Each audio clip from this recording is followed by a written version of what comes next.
અમદાવાદમાં કોરોના બેકાબૂ બનતા કેન્દ્રીય આરોગ્ય ટીમના ધામા. દિવાળી બાદ કોરોનાના કેસ વધતા કેન્દ્ર સરકારની ટીમ અમદાવાદ એસવીપી હોસ્પિટલ ખાતે આવી પહોંચી હતી અને કોરોનાના કેસના ટેસ્ટિંગ અને સંક્રમણ રોકવા અંગે વિશેષ સમીક્ષા કરીને ગુજરાત સરકારના આરોગ્ય વિભાગને કેટલાક સૂચનો કર્યા. ગુજરાતમાં કોરોના વાયરસના સંક્રમિત કેસોની સંખ્યા દિવસેને દિવસે વધારો થઈ રહી છે, ત્યારે કોરોનાને વધુ ન વકરે તે માટે ભારત સરકારના આરોગ્ય મંત્રાલયના ડૉક્ટર એસ.કે. સિંઘની અધ્યક્ષતામાં 3 નિષ્ણાત डॉक्टरों गुजरात आया. आज जिस प्रकार से हम लोग यहाँ पर सेंट्रल टीम के माध्यम से गुजरात स्टेट में आए थे, कल हम लोग आए, 2 दिवसीय हम लोगों का दौरा था जिसमें सेंट्रल टीम ने विभिन्न पहलुओं का अवलोकन किया. आज जैसा कि हम सब लोग जानते हैं कि दुनिया में कोविड-19 का संक्रमण जिस तेज़ी से बढ़ा है और ग्रेजुअली एक के बाद एक देश, आज 216 से ज़्यादा देश इससे संक्रमित हैं और सभी देश अपने अपने क्षमता और स्वरूप के अनुसार और टेक्नोलॉजी के हिसाब से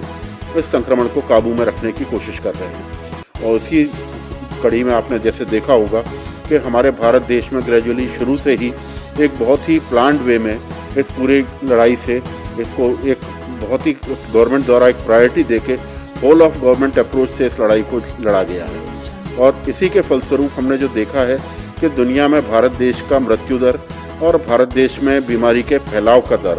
ये दोनों ही एक बहुत ही काबू में रहने वाली एक स्थिति है, जिसके कारण हमको एक समय मिल पाया जिसमें कि हमारी टेस्टिंग क्षमता एक लैब से लेकर 2000 तो 2500 लैब तक पहुंची. और उसी प्रकार हमारी टेस्टिंग स्ट्रेटजीज जो कि बहुत ही एक रूडिमेंट्री स्टेज में हम कह सकते हैं शुरू में थी, आज हमारे टेस्टिंग सेंटर और टेस्टिंग प्लानिंग और प्रोटोकॉल्स एक बहुत फर्म्ड अप तरीके से पहुँच गए हैं. और उसी के फलस्वरूप हमें जो देखने को मिल रहा है कि हमारे लोग जल्दी से रिकवरी रेट हमारा इम्प्रूव हो रहा है, हमारी मृत्यु दर लगातार घटती जा रही है और लगातार हम देख रहे हैं कि एक्टिव केसेस का दर भी एक बहुत ही दायरे के अनुसार चल रहा है.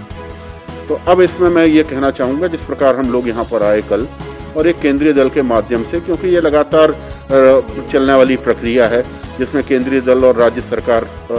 बराबर रूप से सहयोग करते हैं और इसमें एक अपेक्षा है कि जनता भी हमें उसी प्रकार से सहयोग देती रहे, जिस प्रकार से कि हमारे माननीय प्रधानमंत्री जी का एक दृष्टिकोण है कि हम जब तक वैक्सीन नहीं, जब तक दवाई नहीं, तब तक ढिलाई नहीं, 2 गज की दूरी और मास्क है जरूरी. ये इस सब चीज़ का हम लोग एक तरीके से अवलोकन करना और एक तरीके से आपस में इस विषय पर चर्चा करने के लिए यहाँ पर आए थे. मैं यहाँ पर 4-5 चीज़ों की मुख्य रूप से उल्लेख करना चाहूँगा जो हमने देखा. इस दौरान हम जैसे अहमदाबाद में गए, कॉरपोरेशन के हॉस्पिटल हमने देखे, एक ज़मीनी स्तर पर हमने ये देखा कि किस प्रकार धन्वंतरी रथ काम करता है, किस प्रकार धन्वंतरी रथ से लगातार हाउस टू हाउस सर्च करने वाली टीम जुड़ी रहती हैं और टीम को माध्यम से कोविड सेंटर की टेस्टिंग टीम जुड़ी रहती है और जो संक्रमित निकलते हैं उनके कॉन्टैक्ट ट्रेसिंग को आगे बढ़ा के एक हॉस्पिटल के माध्यम से उन सबकी एक उचित चिकित्सा व्यवस्था की जाती है. तो एक तो हमारा ये पहलू था और इस पहलू के तहत हमने बड़ौदा, अहमदाबाद और मेहसाना में आज ये तीनों जगह का हमने ध्यान से देखा. तो हमने 4-5 चीज़ें जो मैंने अभी शुरू में भी कहा कि एक तो धन्वंतरी रथ, दूसरी चीज़ जो हमारी एडल्ट को केयर करने वाली जो एक रथ के माध्यम से हम हाई रिस्क पॉपुलेशन को जो आइडेंटिफाई करके एक हम अपने दायरे में लाते हैं, एक बहुत ही एक उल्लेखनीय व्यवस्था है जो कि हमने एक पाया कि इसके माध्यम से हम लोग अपने वल्नरेबल पॉपुलेशन को एक समुचित केयर और टाइम बाउंड तरीके से उनका निगरानी में रख पाते हैं. तीसरी चीज़ मैं कहना चाहूँगा जो कि यहाँ एक मुख्य तरीके का एक टेक्नोलॉजी को यूज़ करते हुए जो कि हमारे माननीय प्रधानमंत्री द्वारा लॉन्च की गई थी, आरोग्य सेतु और इतिहास ऐप, इन दोनों का टेक्नोलॉजी का उपयोग करके कॉन्टैक्ट ट्रेसिंग को किस तरीके से स्ट्रेंथन की गया, किस प्रकार से हमने आने वाले हॉटस्पॉट्स को एक पहले प्लान्ड वे में हमें जैसे पता चला कि ये क्षेत्र हमारा हॉटस्पॉट के एरिया में आने वाला है, तो हमने वहाँ पे हमारे public health measure, surveillance, testing और इसको बढ़ावा दिया. तो ये एक बहुत ही आधुनिक तकनीक है जिसके कारण हमारी कॉन्टैक्ट ट्रेसिंग और हमारे फ्रंटलाइन वर्कर्स आपस में एक समन्वय रख के कॉन्टैक्ट ट्रेसिंग को आगे बढ़ा रहे हैं. तीसरा मैं एक और चीज़ यहाँ पे कहना चाहूँगा जो होम आइसोलेशन की प्रक्रिया है और जो होम आइसोलेशन के माध्यम से हमने लोगों को एक मॉनिटरिंग दायरा एक बनाया गया है जिसमें कि राज्य, जिला कहना चाहिए, जिला के बाद राज्य, राज्य के बाद माननीय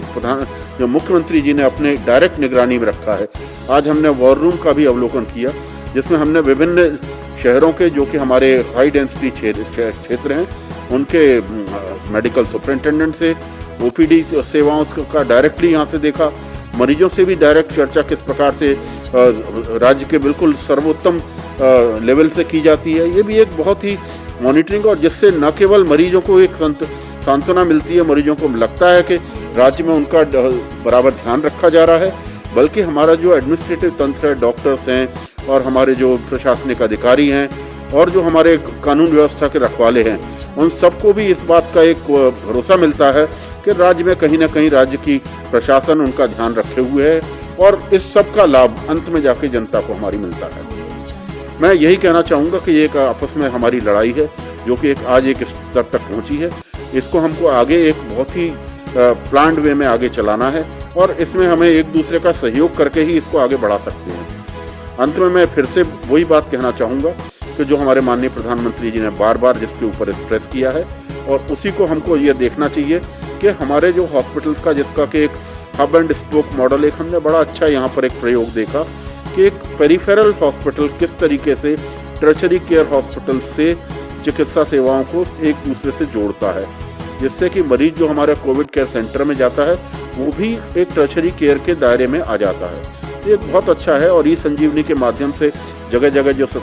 रथ यहाँ पर जो घूम रहे हैं, और वो भी एक मौलिक प्रयोग हम कह सकते हैं, जिसने कि हमारी चिकित्सा केयर को इस कोविड के एरा में जन जन तक पहुँचाया है। तो मैं सभी से, जनता से सहयोग करूंगा कि प्रशासन का इसमें कंधे से कंधा मिलाकर साथ दें, जिस प्रकार देते आए हैं। और मैंने ये बहुत अच्छा यहाँ पर देखा कि मास्क का भी एक बहुत ही जन आंदोलन के रूप में प्रधानमंत्री जी के संदेश को सबने लिया है, और हम लोग इसी प्रकार इस लड़ाई को आगे जारी रखेंगे, और प्रशासन और जनता के सहयोग से मुझे पूरा विश्वास है कि हम इस लड़ाई में एक विजयी रूप से आगे आएंगे।